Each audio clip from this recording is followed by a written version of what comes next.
Oi, turma, tudo bem com vocês? Na aula de hoje, nós vamos começar a falar sobre a farmacologia do sistema nervoso central. Então, nessa aula, eu vou fazer uma introdução sobre os neurotransmissores responsáveis pelos sinais no sistema nervoso central, para que a gente possa, nas próximas aulas, compreender como os fármacos vão atuar nesse sistema. Os fármacos que atuam no sistema nervoso central, eles vão atuar basicamente nos mesmos alvos que já foi descrito para o sistema nervoso periférico, como canais iônicos, receptores, enzimas e proteínas de transporte. Sendo que no sistema nervoso central a gente tem uma predominância maior de fármacos com atuação em canais iônicos e proteínas de transporte, principalmente acoplados à proteína G.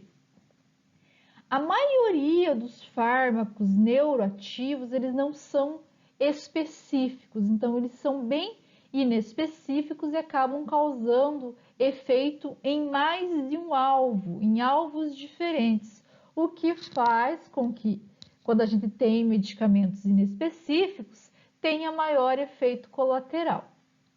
Os fármacos que atuam no sistema nervoso central, eles estão divididos dependendo da classe que eles atuam no sistema nervoso central.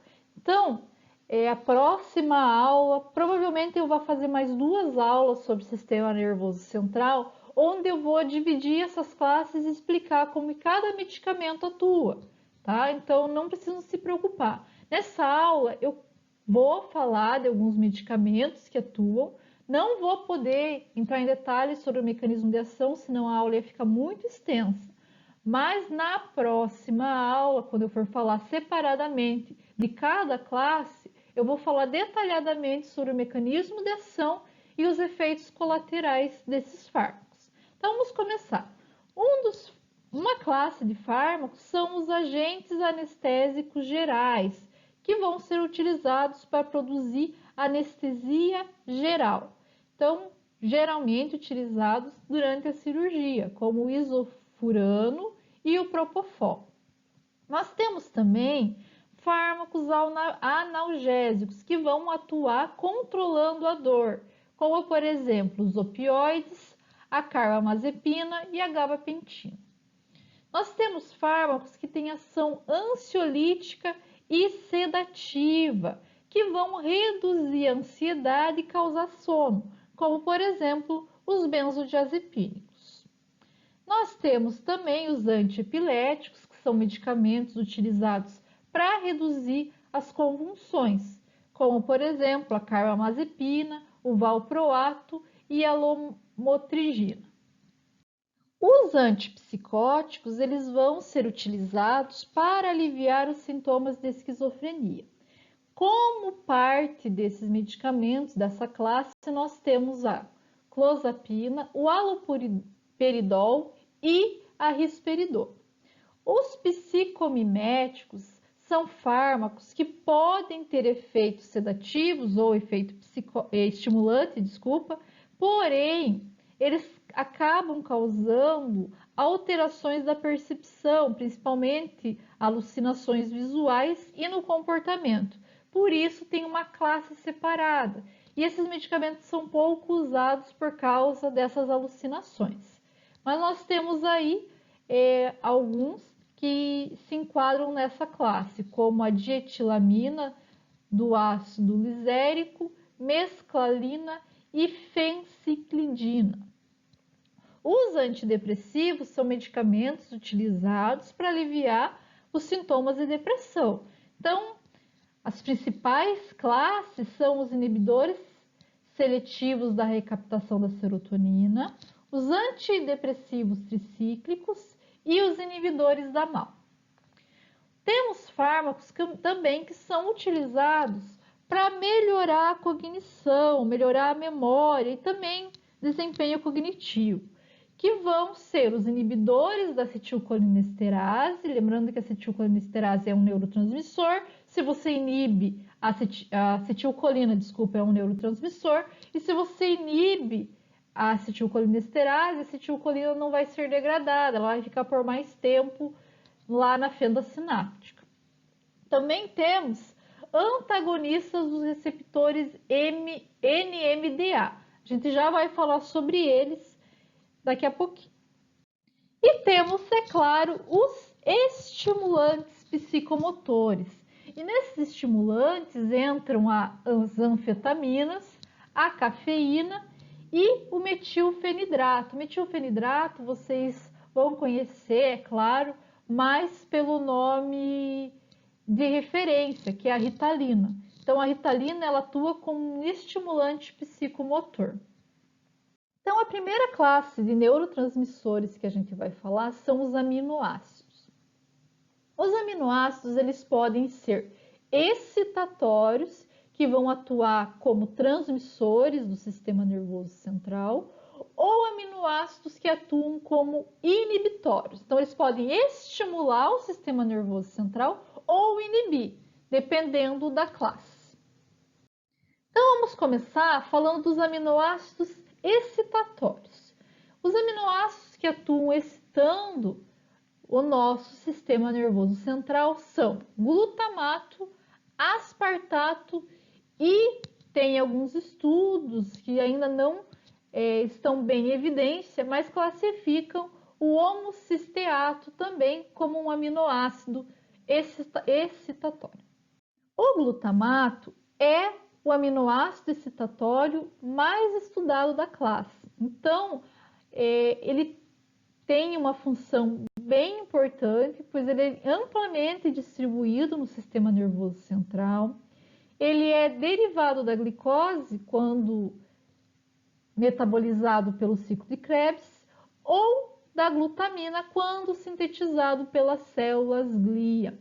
A célula glia lá do sistema nervoso central é o astócito, então ele vai estar aí bem próximo ao neurônio e vai sintetizar o nosso glutamato, o qual vai ser depois sintetizado, enviado para o neurônio, tá? A partir, é claro, de transportadores. Então, nós temos aí transportadores que enviam esse glutamato para fora da célula e transportadores que enviam o glutamato para dentro do neurônio.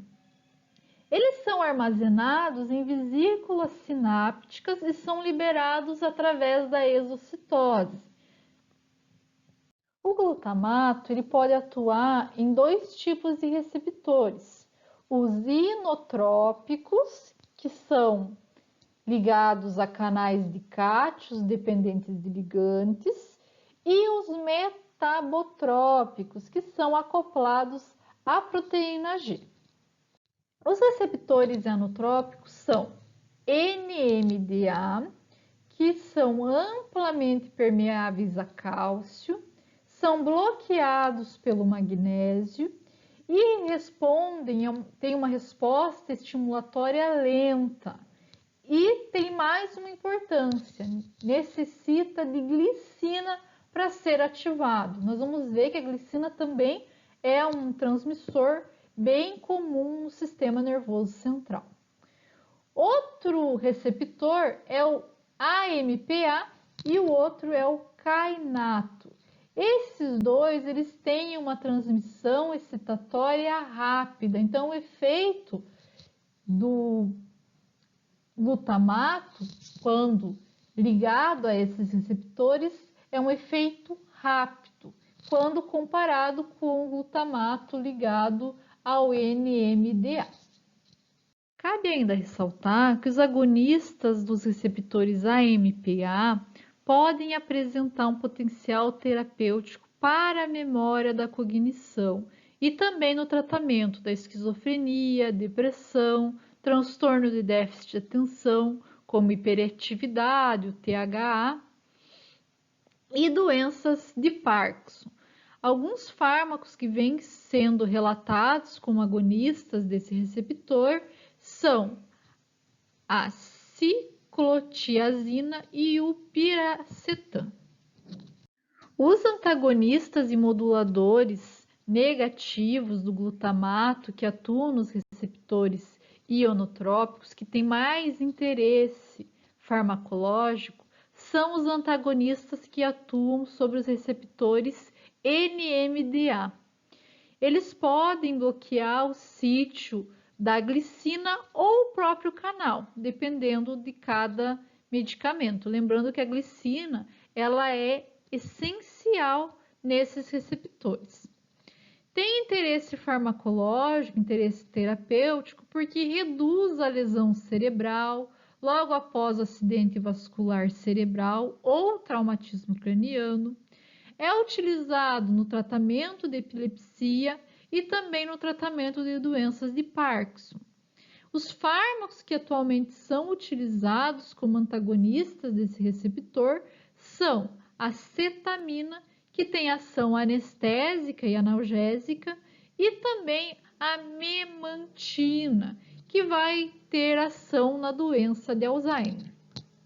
Os receptores metabotrópicos de glutamato, eles são bem diversificados. Existem aproximadamente 8 tipos diferentes desses receptores.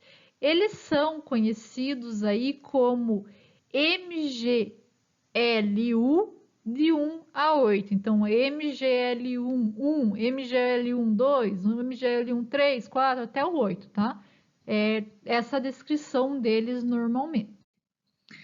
O MGL1, 2, 3, 4, 6, 7 e 8 estão situadas nas terminações pré-sinápticas e eles vão reduzir a liberação do glutamato, porque eles vão se ligar a essa região e vão inibir que o glutamato seja liberado para a fenda sináptica.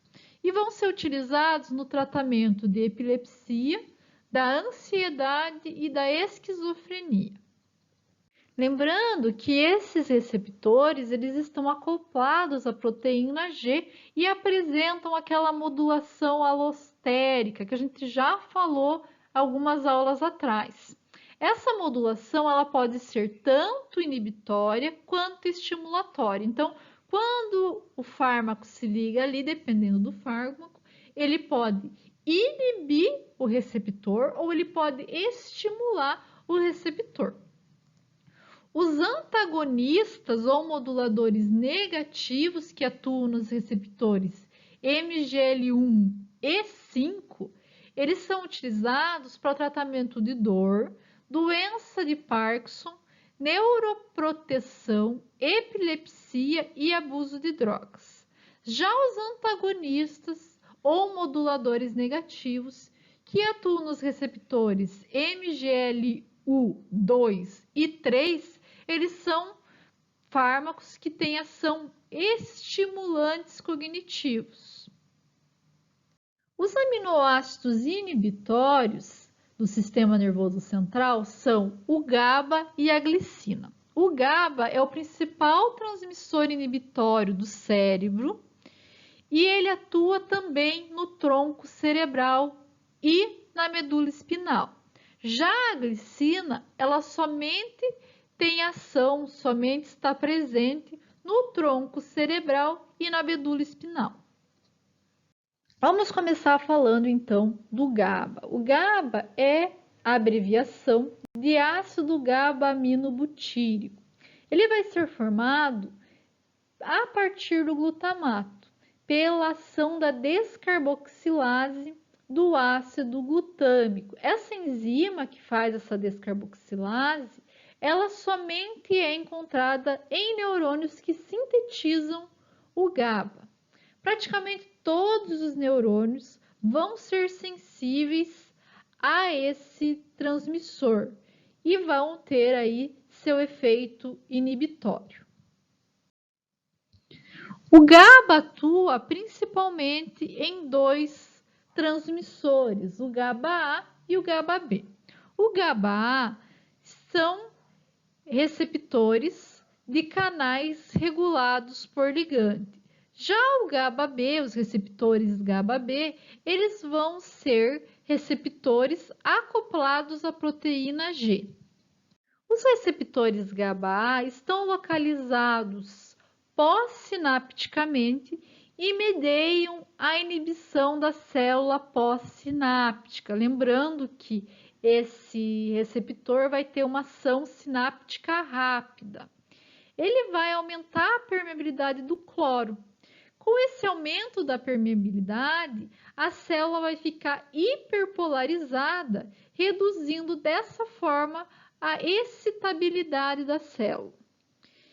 Esses receptores eles vão ser sensíveis a anestésicos gerais e também ao etanol. Então, quando a gente utiliza bebida alcoólica ou faz a administração de anestésicos gerais, eles vão atuar nesses receptores e vão fazer com que você tenha sonolência e acabe sendo anestesiado ou acabe dormindo, né?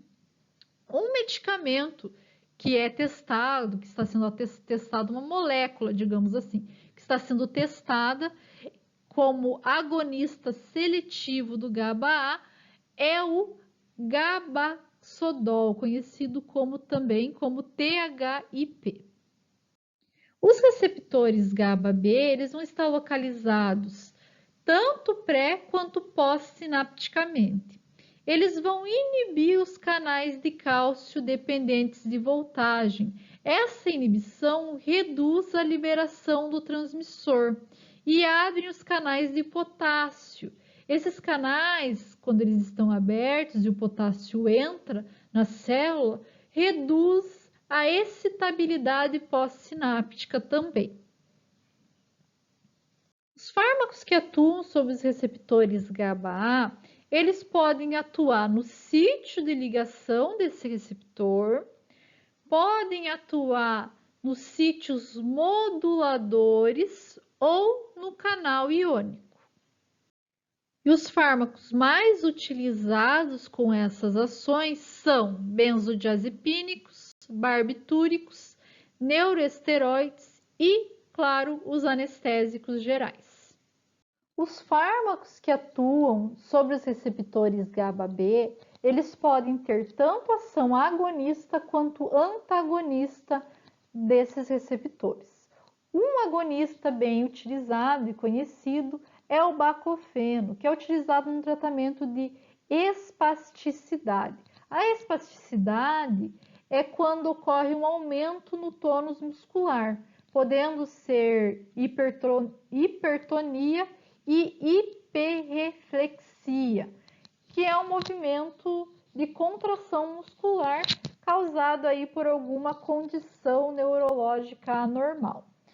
Alguma alteração motora também pode ser tratada com o baclofeno. Também é utilizado no tratamento de dependência de drogas, quando a pessoa está tendo abstinência da droga. Os antagonistas competitivos, somente em uso experimental, não se tem nenhum fármaco atualmente no mercado. E tem-se uma ação aí antiepilética. Então, tem alguns estudos com fármacos que atuam como antagonistas competitivos para uso como antiepiléticos. A glicina é outro aminoácido inibitório. Ela vai induzir a hiperpolarização inibitória dos neurônios. Nós temos uma toxina que está ligado aí a machucados com ferro enferrujado, que é a toxina tetânica, e ela vai agir seletivamente, impedindo a liberação da glicina. Como a glicina tem um efeito inibitório do sistema nervoso central, a partir do momento que você inibe essa liberação, vai ocorrer uma hiperexcitabilidade do sistema nervoso. Essa hiperexcitabilidade vai fazer com que a pessoa tenha espasmos musculares violentos. Então, é uma das características de quando a pessoa foi contaminada por toxina tetânica. A inibição da recaptação de glicina vai fazer com que a glicina fique mais tempo na fenda sináptica, né?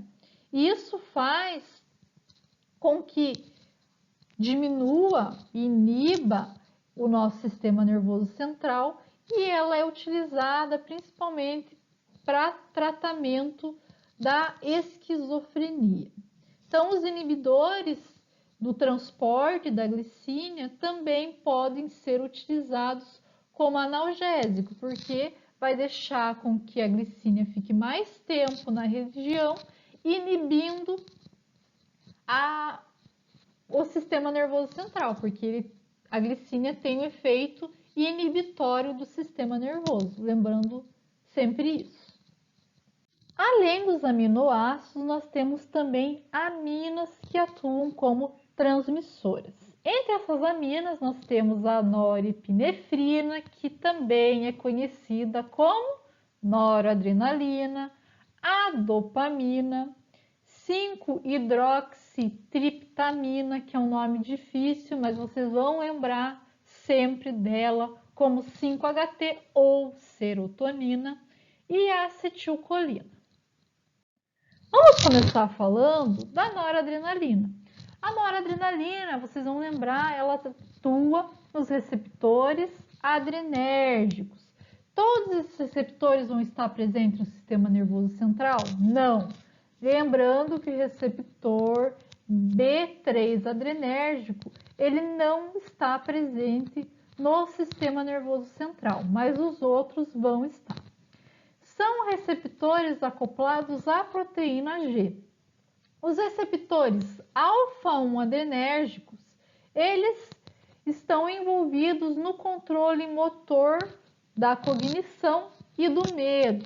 Já os receptores alfa-2 adrenérgicos, eles estão envolvidos no controle da pressão arterial, sedação e analgesia. Os receptores beta-1, eles são encontrados no córtex, estriado e no hipocampo. Já os receptores beta-2, eles são encontrados no cerebelo.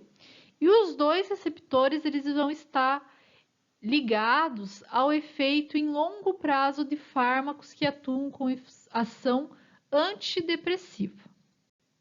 Os fármacos psicotrópicos agonistas que atuam na transmissão noradrenérgica são fármacos que podem ter ação antidepressiva, como por exemplo a anfetamina, e antihipertensivos, como a clonidina e a metildopa. Pessoal, outra substância que atua como agonista desses receptores é a cocaína, que também estimula os receptores noradrenérgicos. A dopamina é outra amina encontrada no sistema nervoso central. Ela pode atuar tanto como neurotransmissor, como também precursor da noradrenalina. Então, se vocês voltarem na primeira aula que eu dei sobre o sistema nervoso, vocês vão ver como ela é sintetizada, tá?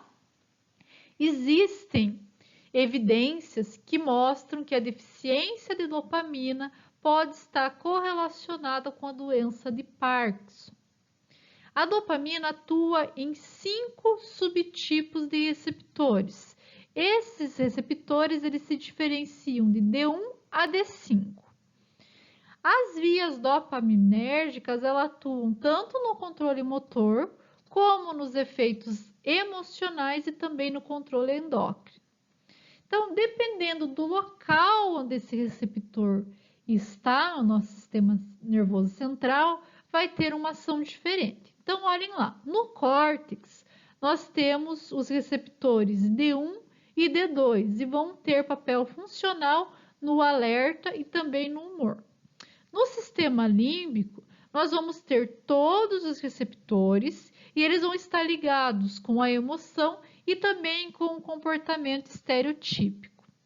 Na região do estriado, nós vamos ter todos os receptores e eles vão atuar na secreção de prolactina.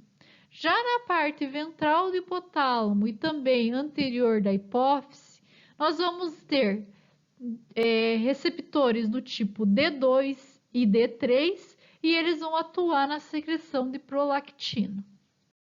Os fármacos que atuam na transmissão dopaminérgica, eles podem atuar tanto como agonistas como antagonistas.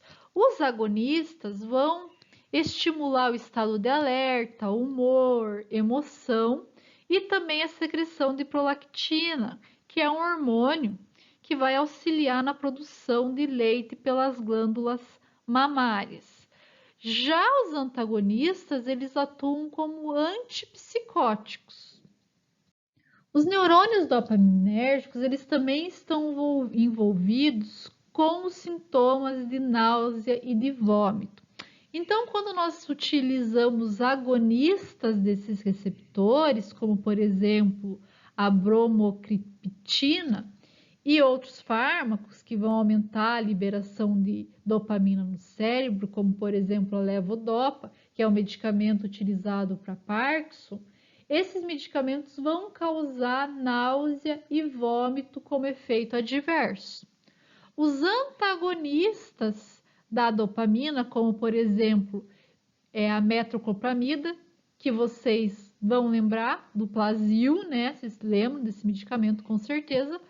Eles vão ter uma ação antiemética, ou seja, vão atuar inibindo a sensação de náusea e vômito. Então, vão inibir o vômito.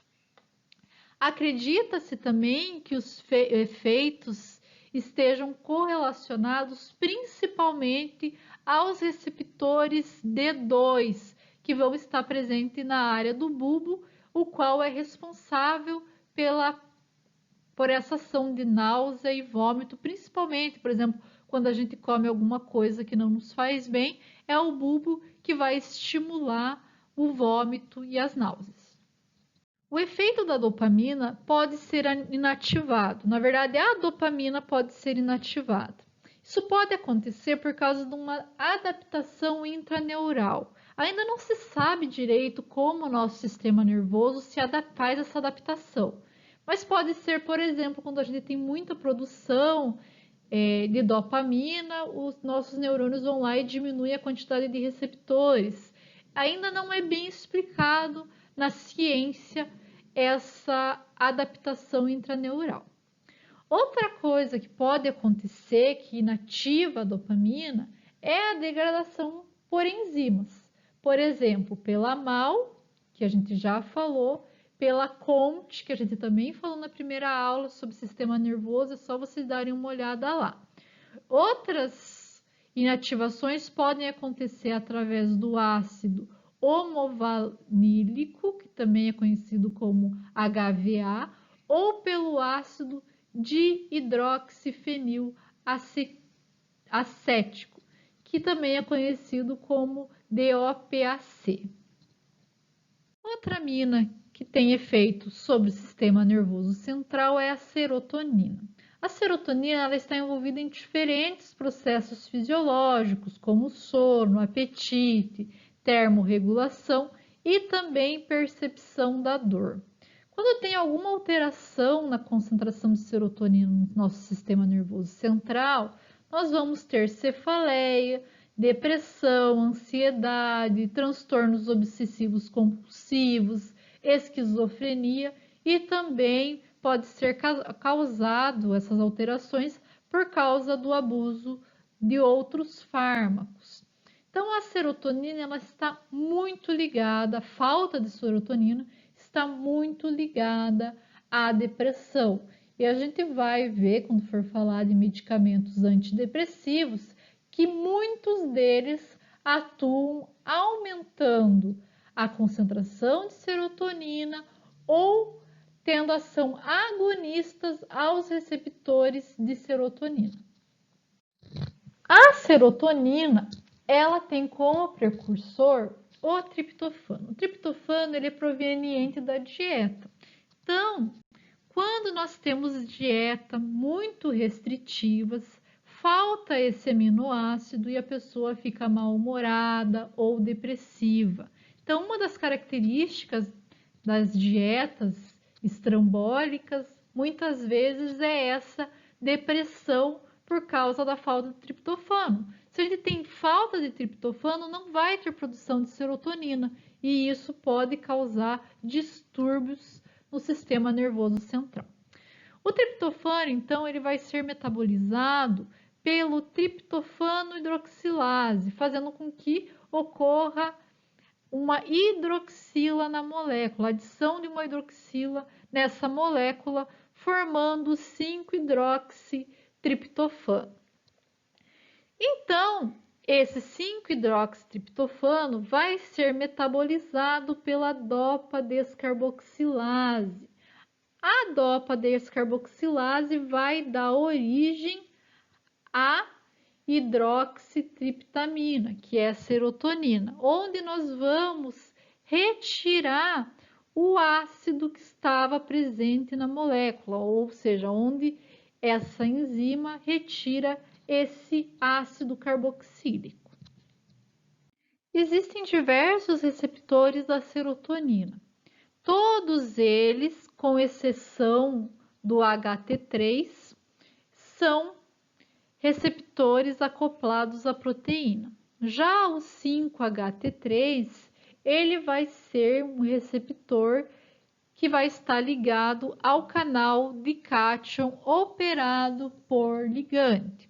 Então, vamos começar falando dos receptores que são 5-HT1.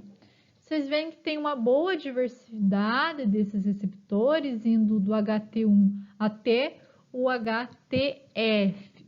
São predominantemente com efeitos inibitórios. Então, os agonistas são usados para tratamento de enxaqueca e também para tratamento de ansiedade e depressão. Já os 5-HT2, eles são receptores, com efeitos excitatórios e inibitórios. Então, eles podem aumentar a liberação de glutamato e de GABA, são alvo para os medicamentos antidepressivos e vários fármacos alucinógenos. E os antagonistas utilizados nesses receptores vão ser medicamentos com ação para tratamento de enxaqueca. Os receptores 5-HT3, eles estão ligados a náuseas e a vômito também. Então, os antagonistas que atuam sobre esses receptores vão ser utilizados para o tratamento de vômito e náusea. Um exemplo é a andozetrona, que tem ação antagonistas a esse receptor. Os receptores 5-HT4, eles facilitam a liberação da acetilcolina, reforçando aí o desempenho cognitivo dessa molécula. Os receptores 5-HT5A ainda não tem nenhum estudo conclusivo com a ação desses receptores. Os receptores 5-HT6, eles vão estar presentes no hipocampo, no córtex, no sistema límbico e vão ser alvos farmacológicos para melhora da cognição ou aliviar os sintomas de esquizofrenia. E os receptores 5-HT7, eles vão estar presentes no hipocampo, no córtex, na amígdala, no hipotálamo também e vão atuar na termorregulação e também na regulação endócrina. Também podem estar envolvidas no humor, na cognição e também no sono.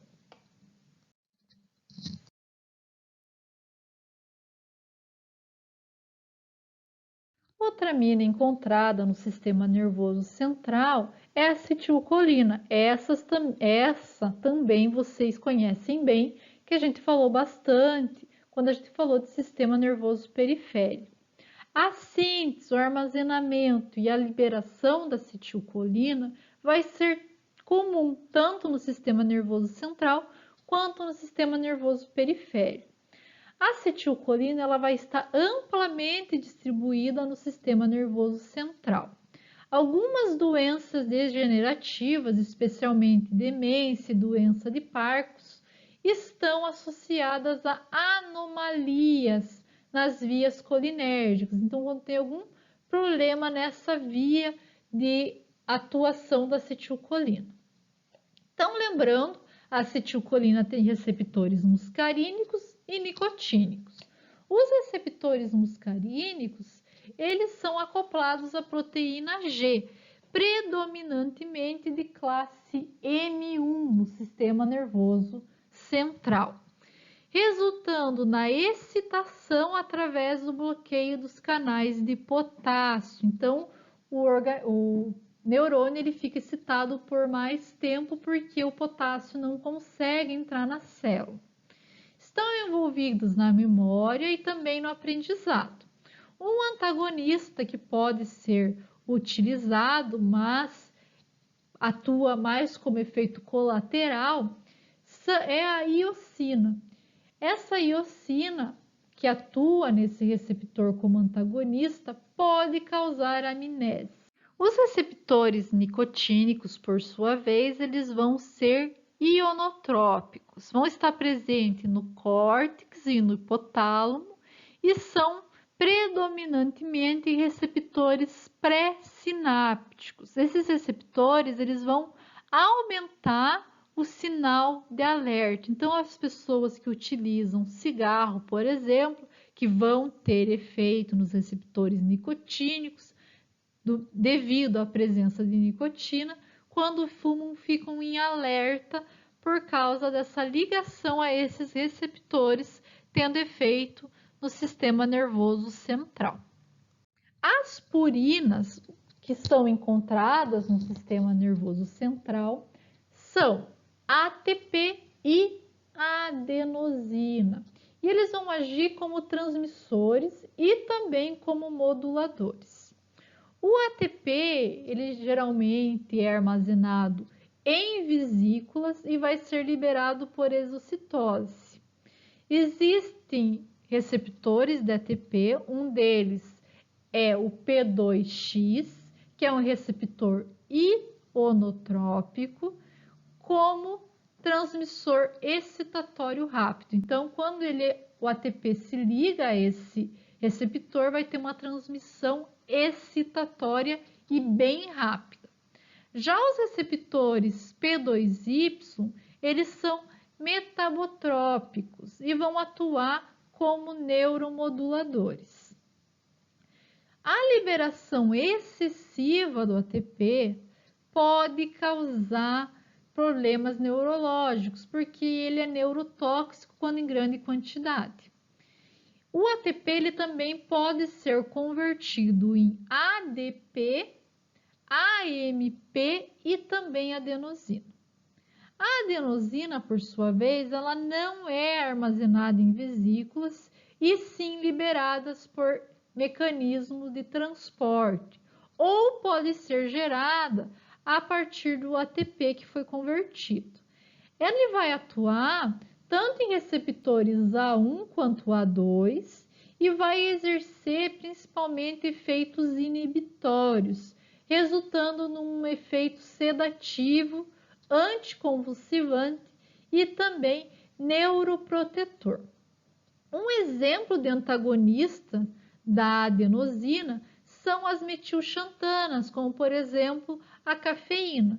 Quando elas atuam como antagonistas desse receptor, nós vamos ter uma estimulação do sistema nervoso central, uma vez que esses receptores de adenosina vão ter efeitos inibitórios do sistema nervoso central. A histamina também é um transmissor presente no sistema nervoso central e ela vai agir tanto nos receptores H1, H2 como H3. E esses receptores eles estão acoplados à proteína G.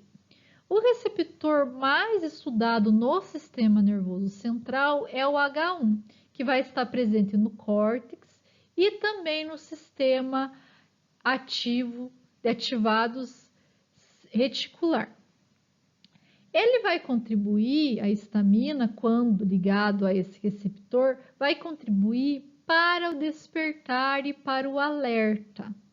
Então, o que acontece quando a gente toma um anti-histamínico? Vocês já ouviram falar de anti-histamínico? Por exemplo, medicamento para alergia, que são anti-histamínicos. E qual que é o efeito colateral dos anti-histamínicos? Sono, porque eles são antagonistas da histamina e vão causar sono.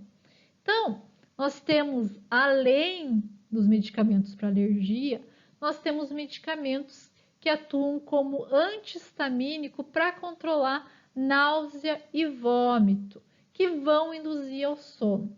Vocês lembram de algum medicamento aí? Será que vocês conseguem lembrar de algum medicamento que vocês utilizam para ânsia, principalmente quando estão viajando, e esse medicamento dá sono? Dramin. O Dramin, ele é um anti-histamínico que acaba ocasionando sono e combate a náusea e o vômito durante as viagens. Existem outros mediadores do sistema nervoso central. Um deles é a melatonina. Melatonina, ela vai ser sintetizada na glândula pineal e vai ser liberada como um hormônio circulante. A síntese dessa melatonina, ela depende da intensidade da luz, ou seja, ela é melhor produzida durante a noite. Alguns estudos indicam que quando a gente fica ali na frente do celular antes de deitar, não se tem a produção certa dessa melatonina e pode ocasionar problemas no sistema nervoso central. Então, ela vai agir tanto nos receptores M1 e M2 do cérebro e quando ela está em ação, ela vai atuar como indutor do sono e também tem alguma propriedade antidepressiva. Então, se eu estou no celular antes de deitar e perco o sono ou não consigo dormir, é por causa da falta da produção dessa melatonina. Então, tem-se uma grande importância. E quando você vai deitar e está com problema, por exemplo, para dormir, de desligar tudo, desligar a TV, desligar o celular, fechar a cortina, tentar deixar o quarto mais escuro possível para que essa melatonina seja produzida e induza o teu sono. Outro mediador é o óxido nítrico. A gente já falou sobre o óxido nítrico no sistema nervoso periférico. No sistema nervoso central, ele vai aumentar a permeabilidade de cálcio, então tendo mais cálcio intracelular, afeta a função neural, aumentando a formação de GMP cíclico e vai produzir tanto efeitos excitatórios quanto inibitórios no neurônio, dependendo da localização. Sua inibição pode causar depressão a longo prazo, mas quando a gente tem uma alta produção do óxido nítrico, pode ocorrer causa de lesão cerebral isquêmica. Então, a produção excessiva causa problema e a inibição também.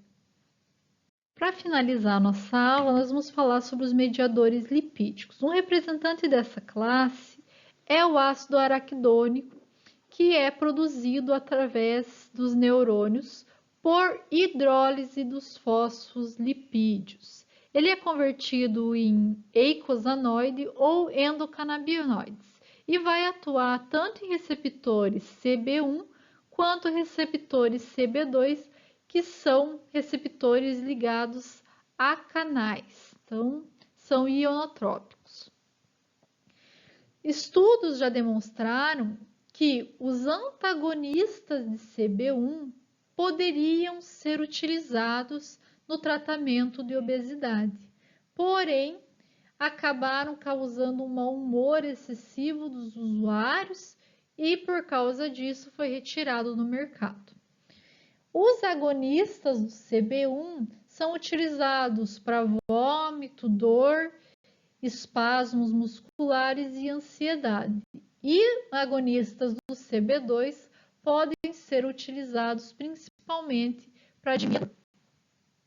Muitos estudos estão sendo desenvolvidos sobre fármacos que atuam no sistema nervoso central, mas se sabe que tem-se uma dificuldade em encontrar um fármaco que seja específico, ou seja, que atue somente em um receptor.